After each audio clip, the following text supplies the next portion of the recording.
Bismillahirrahmanirrahim. Today we will study about physics, class 9, chapter number 4 and lecture number 1. The name of the chapter and our today's topic is turning effect of forces, which is on page number 100 and 101 on your book. The date is 9 April 2020. So our first lecture is about this chapter overview, that what does turning effect of forces means. So turning effect of forces basically means rotational effects produced by forces when force helps something to rotate. As we already know, force is an agent that produces both linear and rotational effects.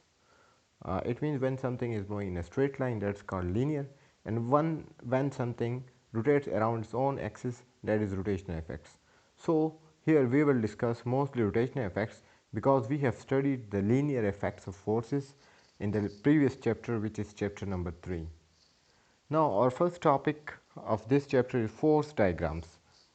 So to study the effect of forces on any object, we can apply the skill of drawing force diagrams. It means that we will uh, discuss the force exerted on a body in terms of diagrams.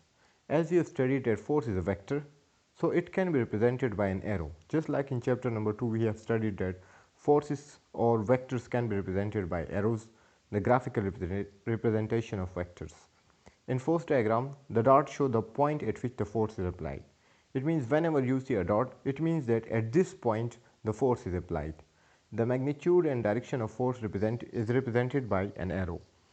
It means if the arrow size is greater, it means greater force is applied, and if it is smaller, then we can say that smaller force is applied, and the arrowhead will show the direction in which the force is applied.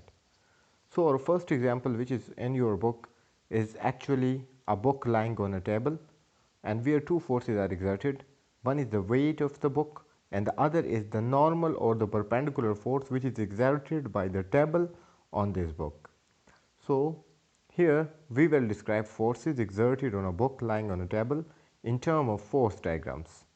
There are two forces exerted on the book. One is weight acting downward and second one is force exerted by a table on the book in the upward direction. As we can see that the two arrows are equal in size and opposite in direction. Now this arrow, the first one, the normal force, and the direction of the weight, the arrow of the weight, both are equal. So both cancel each other. Hence the net force on the book is 0 and therefore the book is at rest.